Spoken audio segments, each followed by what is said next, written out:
ANMR ನ್ಯೂಸ್ಗೆ ಸ್ವಾಗತ. ಚಿಂತಾಮಣಿಯ ಹೆಸರಾಂತ ಡೆಕ್ಕನ್ ಆಸ್ಪತ್ರೆ. ನಮ್ಮಲ್ಲಿ ಜನರಲ್ ಮೆಡಿಸಿನ್, ಸಾಮಾನ್ಯ ಶಸ್ತ್ರಚಿಕಿತ್ಸೆ, ಅಡ್ವಾನ್ಸ್ಡ್ ಲ್ಯಾಪ್ರೋಸ್ಕೋಪಿಕ್ ಶಸ್ತ್ರಚಿಕಿತ್ಸೆ, ಗ್ಯಾಸ್ಟ್ರೋಎಂಟರಾಲಜಿ, ಮೂಳೆ ಚಿಕಿತ್ಸೆ, ಪ್ರಸೂತಿ ಮತ್ತು ಸ್ತ್ರೀರೋಗ ಶಾಸ್ತ್ರ, ಮಕ್ಕಳ ಚಿಕಿತ್ಸೆ, ದಂತ ಚಿಕಿತ್ಸೆ, ಕಿವಿ, ಮೂಗು ಮತ್ತು ಗಂಟಲು, ಮೂತ್ರಶಾಸ್ತ್ರ ಚಿಕಿತ್ಸೆ, ನರವಿಜ್ಞಾನ, ನಾಳಿಯ ಮತ್ತು ಎಂಡೋವ್ಯಾಸ್ಕ್ಯುಲರ್, ನೆಫ್ರಾಲಜಿ, ಡಯಾಲಿಸಿಸ್, ಬೌಲ್ ಚಿಕಿತ್ಸೆ, ರೇಡಿಯಾಲಜಿ, ಎಂಡೋಸ್ಕೋಪಿ ಲಭ್ಯ. ಸೌಲಭ್ಯಗಳು: general ward, private ward, twin sharing ward, day care, ತುರ್ತು ward, 3 modular OT, step down ICU, ಜೊತೆಗೆ ಪ್ರಮುಖ ವಿಮಾ ಕಂಪನಿಗಳೊಂದಿಗೆ ನಗದು ರಹಿತ ಸೇವೆ ಲಭ್ಯ. ಸಂವಿಧಾನವನ್ನು ಪ್ರತಿಯೊಬ್ಬರು ಓದಬೇಕು. ನಿವೃತ್ತ ನ್ಯಾಯಮೂರ್ತಿ ಎಚ್.ಎನ್. ನಾಗಮೋಹನ್ ದಾಸ್ ಮನ್ವಿ. ಸಂವಿಧಾನವನ್ನು ನಾವೆಲ್ಲರೂ ಮೊದಲು ಓದಬೇಕು ಮತ್ತು ಅರ್ಥೈಸಿಕೊಳ್ಳಬೇಕು, ಅಲ್ಲದೆ ಸಂವಿಧಾನದ ಮೂಲತತ್ವಗಳನ್ನು ಮೈಗೂಡಿಸಿಕೊಳ್ಳಬೇಕು ಎಂದು ವಿಶ್ರಾಂತ ನ್ಯಾಯಮೂರ್ತಿ ಎಚ್.ಎನ್. ನಾಗಮೋಹನ್ ದಾಸ್ ರವರು ನುಡಿದರು. ಅವರು ಚಿಂತಾಮಣಿ ನಗರದ ತಾಲೂಕು ಪಂಚಾಯಿತಿಯ ಸಾಮರ್ಥ್ಯ ಸೌಧದ ಸಭಾಂಗಣದಲ್ಲಿ ತಾಲೂಕು ಆಡಳಿತ, ತಾಲೂಕು ಪಂಚಾಯಿತಿ, ಹಿಂದುಳಿದ ವರ್ಗಗಳ ಕಲ್ಯಾಣ ಇಲಾಖೆ ಇವರ ಸಂಯುಕ್ತ ಆಶ್ರಯದಲ್ಲಿ ಮೆಟ್ರಿಕ್ ನಂತರದ ವಿದ್ಯಾರ್ಥಿ ನಿಲಯಗಳ ನಿಲಯಾರ್ಥಿಗಳಿಗೆ ವೃತ್ತಿ ಮಾರ್ಗದರ್ಶನ ಹಾಗೂ ಸ್ಪರ್ಧಾತ್ಮಕ ಪರೀಕ್ಷೆಗಳಿಗೆ ಪೂರ್ವ ಸಿದ್ಧತೆ ಕಾರ್ಯಾಗಾರದಲ್ಲಿ ಭಾಗವಹಿಸಿ ಅವರು ಮಾತನಾಡಿದರು. ಪ್ರತಿಯೊಬ್ಬ ವ್ಯಕ್ತಿಯು ದೊಡ್ಡ ದೊಡ್ಡ ಕನಸುಗಳನ್ನು ಕಾಣಬೇಕಾಗುತ್ತದೆ. ಆದರೆ ಕೆಲವರ ಜೀವನದಲ್ಲಿ ಅದು ಸಾಧ್ಯವಾಗುವುದಿಲ್ಲ. ಏಕೆಂದರೆ ಆರ್ಥಿಕ, ಸಾಮಾಜಿಕ ಮತ್ತು ರಾಜಕೀಯ ಪರಿಸ್ಥಿತಿಗಳಿಂದ ಅದು ಸಾಧ್ಯವಾಗುವುದಿಲ್ಲ. ಆದರೆ ಪ್ರತಿಯೊಬ್ಬರೂ ಛಲದಿಂದ ಓದಬೇಕು, ಜೀವನ ರೂಪಿಸಿಕೊಳ್ಳಬೇಕು ಎಂದರು. ಅಂಕಪಟ್ಟಿಯಲ್ಲಿ ಅಂಕಗಳು ಜೀವನ ರೂಪುಗೊಳ್ಳುವುದಿಲ್ಲ, ಬದಲಾಗಿ ವ್ಯಕ್ತಿತ್ವ ಮತ್ತು ಶ್ರಮ ಪ್ರಯತ್ನಗಳ ಫಲವಾಗಿ ಜೀವನ ರೂಪುಗೊಳ್ಳುತ್ತದೆ. ಪ್ರಸ್ತುತ ಕಾಲಘಟ್ಟದಲ್ಲಿ ಅಂಕಗಳೊಂದಿಗೆ ವ್ಯಕ್ತಿತ್ವ, ಶ್ರಮ, ಪ್ರಯತ್ನ ಹಾಗೂ ಜಗತ್ತಿನಲ್ಲಿ ಪಡೆಯಬಹುದಾದ ಎಲ್ಲ ಪರೀಕ್ಷೆಗಳು ಎದುರಿಸುವ ಜ್ಞಾನದಿಂದ ಕೂಡಿರಬೇಕಾದ ಅಗತ್ಯವಿದೆ ಎಂದರು. ಮೂಲಭೂತ ಸೌಕರ್ಯಗಳನ್ನು ಪಡೆಯಲು ತೊಂದರೆಯಾಗುತ್ತದೆ ಎಂದು ಇದಕ್ಕೆಲ್ಲ ಪರಿಹಾರವೆಂದರೆ ಸಂವಿಧಾನವನ್ನು ಜೀವನದಲ್ಲಿ ಅಳವಡಿಸಿಕೊಂಡಾಗ ಮಾತ್ರ ಸಾಧ್ಯವಾಗುತ್ತದೆ ಎಂದರು. ಭಾರತದಲ್ಲಿ ಇಂದಿಗೂ ಜಾತಿ ವ್ಯವಸ್ಥೆ ಇದ್ದು ಮೇಲ್ಜಾತಿಗಳು ಕೆಳಜಾತಿಗಳೆಂಬ ತಾರತಮ್ಯವಿದೆ. ರಾಜಕೀಯ, ಆರ್ಥಿಕ, ಸಾಮಾಜಿಕ ಅಸಮಾನತೆ ಇದೆ. ಇದನ್ನು ಹೋಗಲಾಡಿಸಲು ಇರುವ ಏಕೈಕ ಮಾರ್ಗೋಪಾಯವೆಂದರೆ ಸಂವಿಧಾನವಾಗಿದೆ. ಭಾರತದಲ್ಲಿ ಮಿಶ್ರ ಆರ್ಥಿಕತೆ ಇದ್ದು ಸರ್ಕಾರಿ ಮತ್ತು ಖಾಸಗಿ ಎರಡೂ ಕ್ಷೇತ್ರಗಳಿಂದ ಕೂಡಿದೆ ಎಂದ ಅವರು, ಸರ್ಕಾರಗಳು ಎಲ್ಲ ಕ್ಷೇತ್ರಗಳನ್ನು ಖಾಸಗೀಕರಣ ಮಾಡುತ್ತಿರುವುದರಿಂದ ಮತ್ತಷ್ಟು ಅಸಮಾನತೆಗೆ ಕಾರಣವಾಗುತ್ತದೆ ಎಂದರು. ಕಾರ್ಯಕ್ರಮದಲ್ಲಿ ಪ್ರಾಸ್ತಾವಿಕವಾಗಿ ಹಿಂದುಳಿದ ವರ್ಗಗಳ ತಾಲೂಕು ಕಲ್ಯಾಣಾಧಿಕಾರಿಗಳಾದ ಆರ್ ಸಕ್ಬಾಲ್ ರವರು ಮಾತನಾಡಿದರು.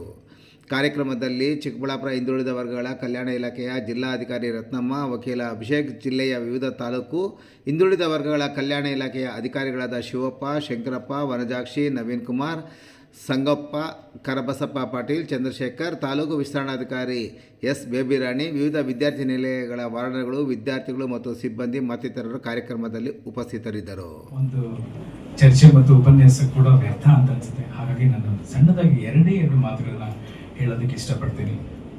ಕುವೆಂಪು ಅವರು ಒಂದು ಪುಸ್ತಕದಲ್ಲಿ ಹೇಳ್ತಾರೆ, ಈ ಬದುಕಿನ ಅತಿ ದೊಡ್ಡ ಗುರಿ ಏನಂದರೆ ಅದು ಬದುಕುವುದು ಅಂತ.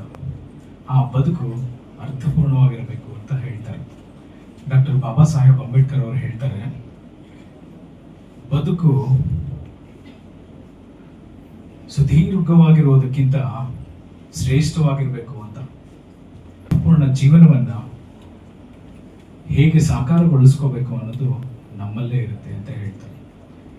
ಸೊ ನಾವು ನಮ್ಮ ಒಂದು ಭವಿಷ್ಯವನ್ನು ರೂಪಿಸ್ಕೋಬೇಕಾದ್ರೆ ಯಾವ ರೀತಿಯಾದಂಥ ಒಂದು ಮಾರ್ಗವನ್ನು ಚೂಸ್ ಮಾಡ್ಕೋಬೇಕು ಮತ್ತು ಯಾವ ಒಂದು ಹಾದಿಯಲ್ಲಿ ನಾವು ನಮ್ಮ ಜೀವನ ಶ್ರೇಷ್ಠತೆಯನ್ನು ಕಂಡ್ಕೋಬೇಕಾದ್ರೆ ಯಾವ ಒಂದು ಹಾದಿಯನ್ನು ಹೋಗಬೇಕು ಅನ್ನೋ ಒಂದು ನಿಟ್ಟಿನಲ್ಲಿ ನಮ್ಮ ಆಲೋಚನೆ ವಿಧಾನಗಳು ಕೂಡ ಇರಬೇಕಾಗುತ್ತೆ. ಸೊ ಆ ಒಂದು ನಿಟ್ಟಿನಲ್ಲಿ ಇವತ್ತಿನ ದಿನ ಈ ಒಂದು ಕಾರ್ಯಾಗಾರ ವೃತ್ತಿ ಮಾರ್ಗದರ್ಶನ ಮತ್ತು ಸ್ಪರ್ಧಾತ್ಮಕ ಪರೀಕ್ಷೆಗಳ ಕುರಿತಾಗಿ ಒಂದು ಪೂರ್ವ ಸಿದ್ಧತೆಯ ಕುರಿತು ಹಾಗೂ ವ್ಯಕ್ತಿತ್ವ ವಿಕಸನ, ಎಲ್ಲರಿಗೂ ಹೆಚ್ಚಾಗಿ ಆತ್ಮಸ್ಥೈರ್ಯ ನಮ್ಮ ಯುವಜನತೆಯಲ್ಲಿ ತುಂಬಬೇಕಾದಂತಹ ದೊಡ್ಡ ಗುರುತರವಾದಂತಹ ಜವಾಬ್ದಾರಿ ನಮ್ಮಲ್ಲಿದ್ದರಿಂದ ಈ ಕಾರ್ಯಕ್ರಮ ಮತ್ತು ಈ ಕಾರ್ಯಾಗಾರವನ್ನು ಆಯೋಜಿಸಲಾಯಿತು. ಸೊ ಅದಕ್ಕೆ ಪೂರಕವಾಗಿ ನಮ್ಮ ವಿದ್ಯಾರ್ಥಿಗಳ ಒಂದು ಮನೋಸ್ಥೈರ್ಯ ಹೆಚ್ಚಾಗಬೇಕು ಅಂತಂದರೆ, ಜೀವನದಲ್ಲಿ ಏನಾದರೂ ಒಂದು ಸಾಧಿಸಬೇಕು ಅನ್ನೋ ಧೈರ್ಯ, ಆ ಸಂಕಲ್ಪ ಹೆಚ್ಚಾಗಬೇಕು ಅಂತಂದರೆ ಆ ಒಂದು ಸ್ಥಾನಗಳಿಗೆ, ಆ ಒಂದು ಮನಸ್ಥಿತಿಗಳಿಗೆ ಗಟ್ಟಿಯಾಗಿ ಪೂರಕವಾಗಿರುವಂಥ ಜೀವಜಲ ಹರಿಬೇಕು ಅಂತಂತಂದ್ರೆ ಅದು ನಮ್ಮ ವೇದಿಕೆ ಮೇಲಿರುವಂಥ ದಿಗ್ಗಜರಿಂದ ಮಾತ್ರನೇ ಸಾಧ್ಯ. ಆ ಬದಲಾವಣೆ ಅನ್ನೋದು ಕೂಡ ನಮ್ಮಲ್ಲಿ ಬರಬೇಕು, ಪ್ರತಿಯೊಬ್ಬರಲ್ಲೂ ಬರಬೇಕು. ಸೊ ಹಾಗಾಗಿ ಆ ಒಂದು ದೃಢ ಸಂಕಲ್ಪನ ಇಟ್ಕೊಂಡು ಈ ಕಾರ್ಯಕ್ರಮವನ್ನ ಆಯೋಜನೆ ಮಾಡಿದ್ವಿ. ಸೊ ಹಾಗಾಗಿ ಹೆಚ್ಚಿಗೆ ಮಾತಾಡೋದಕ್ಕೆ ಹೋಗೋದಿಲ್ಲ. ಇನ್ನು ಮುಂದಿನ ಕಾರ್ಯಕ್ರಮವನ್ನ ನಮ್ಮ ದಿಗ್ಗಜರಿಗೆ ವಹಿಸ್ತಾ ಆ ಜವಾಬ್ದಾರಿ ಎಲ್ಲನೂ ಅವ್ರ ಮೇಲೆ ಹಾಕ್ತಾ ಈ ಕಾರ್ಯಕ್ರಮದಲ್ಲಿ ಈ 2 ಮಾತುಗಳನ್ನ ಆಡೋದಕ್ಕೆ ನನಗೆ ಅವಕಾಶ ಮಾಡಿಕೊಟ್ಟಿದ್ದಕ್ಕೆ ಎಲ್ಲರಿಗೂ ಈ ಸಲ ಬಿಟ್ಬಿಡಿ. ಇದೇನು ನಂಬಿಕೆ ಬರಲಿಲ್ಲ ನನ್ನ ಮೇಲೆ. ರೆಕಮೆಂಡೇಶನ್ ಮಾಡಿದ್ಮೇಲೆ ನಾನು ನೋಡಿ ಹೇಳ್ತೀನಿ ಡೈಲಿ ಅಂತ. ಇವ್ರು ಮತ್ತೆ ಫೋನ್ ಮಾಡಿದ್ರು, ಇಲ್ಲ ಸರ್ ನೀವು ಬರ್ಲಿಲ್ಲ. ಏನ್ರಿ ಅಂತ ಇನ್ಸಿಸ್ಟ್ ಮಾಡ್ತಿದ್ದೀರಾ, ಸ್ಪೆಷಲ್ ಏನು? ಇಲ್ಲ ಸರ್, ಈ ಬ್ಯಾಚ್ ನಮ್ಮ ತಾಲೂಕಿನ ಹಾಸ್ಟೆಲ್ ಸ್ಟೂಡೆಂಟ್ಸ್ ಏನಿದ್ದಾರೆ, ದೇ ಆರ್ ಎಕ್ಸ್ಟ್ರಾರ್ಡಿನರಿ ಬ್ರಿಲಿಯಂಟ್ಸ್. ತುಂಬಾ ಇಂಟೆಲಿಜೆಂಟ್ ಸರ್, ನೀವು ಬರಬೇಕು ಅಂತ.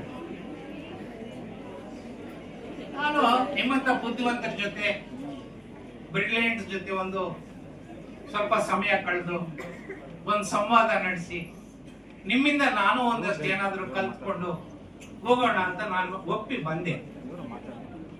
ನಾನು ಬ್ರಿಲಿಯಂಟ್ಸ್ ಅಂದಾಗ ಹೆಣ್ಣು ಮಕ್ಕಳಲ್ಲಿ ಅರ್ಧ ಜನಕ್ಕಿಂತ ಜೋರ್ ಹೋಗಿ, ಈ ಗಂಡು ಮಕ್ಕಳಲ್ಲೇ ಆ ಹಿಂದ್ಗಡೆ ಅವ್ರು ಮಾತಾಡಲೇ ಇಲ್ಲ, ಶಬ್ದನೇ ಇಲ್ಲ,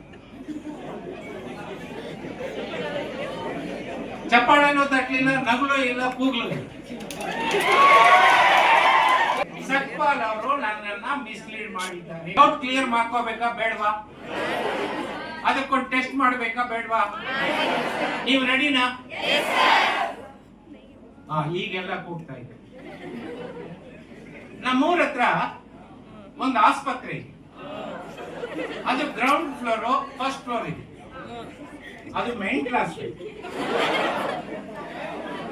ಈ ಗ್ರೌಂಡ್ ಫ್ಲೋರ್ ನಲ್ಲಿರೋ ಪೇಷಂಟ್ಸ್ ಎಲ್ಲ, ಹೌದು, ಅಲ್ಲಿರೋರೆಲ್ಲ ಸ್ವಲ್ಪ ಜೋರಾಗಿ ಹೇಳ್ರಿ. ಇಲ್ಲ ಇಲ್ಲ ಅನ್ನೋರೆಲ್ಲ ಯಾವ ಫ್ಲೋರು? ಈಗ ಗೊತ್ತಾಯ್ತಾ ಯಾರು ಅಂತ? ಈ ಕಾರ್ಯಕ್ರಮದಲ್ಲಿ ಭಾಗವಹಿಸಿ ಬಹಳ ಖುಷಿಯಿಂದ ನಾನು ಭಾಗವಹಿಸಿ. ಯಾಕೆಂದ್ರೆ ನಾನು ನಿಮ್ಮಂತ ಬ್ಯಾಕ್ ಗ್ರೌಂಡ್ ನಿಂದ ಬಂದವ. ಇದೇ ಪಕ್ಕದ ತಾಲೂಕಿನಲ್ಲಿ ಮುಳಬಾಗಲ್, ನಾನು ಒಂದು ಹಳ್ಳಿಯ ಮಧ್ಯಮ ವರ್ಗದ ರೈತ ಕುಟುಂಬದಲ್ಲಿ ನಾನು ಜನಿಸಿದ್ದೆ. ನಮ್ಮೂರಿನ ಸರ್ಕಾರಿ ಕನ್ನಡ ಮಾಧ್ಯಮ ಶಾಲೆಯಲ್ಲಿ ನಾನು ಓದಿದ್ದೆ. ನಮ್ಮ ತಾಲೂಕಾ ಕೇಂದ್ರವಾದ ಮುಳಬಾಗಲ್ನಲ್ಲಿ SLC 3rd ಕ್ಲಾಸ್ ನಲ್ಲಿ ಪಾಸ್ ಆಗಿ PUCಗೆ ಬೆಂಗಳೂರಿಗೆ ಹೋದೆ. ಕಷ್ಟಪಟ್ಟು ಓದ್ದೆ, PUC ಪಾಸ್ ಆಗಿ. ಯಾವ ಕ್ಲಾಸ್ ಗೊತ್ತಾ? ಅದು 3rd ಕ್ಲಾಸ್.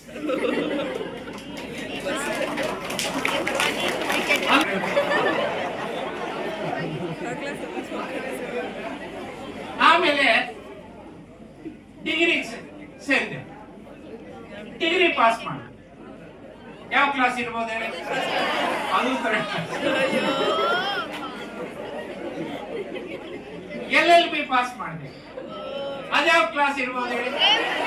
ಎಷ್ಟು ಸಲ ಅಂತ ಹೇಳ್ಕೊಳ್ಳಿ ನಾನು. ಆಗ 3rd ಕ್ಲಾಸ್ ನಲ್ಲಿ LLB ಪಾಸ್ ಮಾಡಿದ್ದಕ್ಕೆ ನನಗೆ LLM PhD ಅಂತ ಮಾಡುವಂತ ಅವಕಾಶ ಸಿಕ್ಲಿಲ್ಲ. ಯಾಕೆಂದ್ರೆ ಅಂತ ಸ್ಕೋಪ್ ಇರ್ಲಿಲ್ಲ. ಕೆಲ್ಸಕ್ಕೆ ಹೋಗೋಣ ಅಂದ್ರೆ ಕೆಲಸನೂ ಸಿಕ್ಕಿಲ್ಲ. ಮದುವೆ ಆಗಿತ್ತು ಸತೀಶ್, ವಯಸ್ಸು ಬಂದಿತ್ತು ಸತೀಶ್, ಯಾರು ಹೆಣ್ಣು ಕೊಡ್ಲಿಲ್ಲ.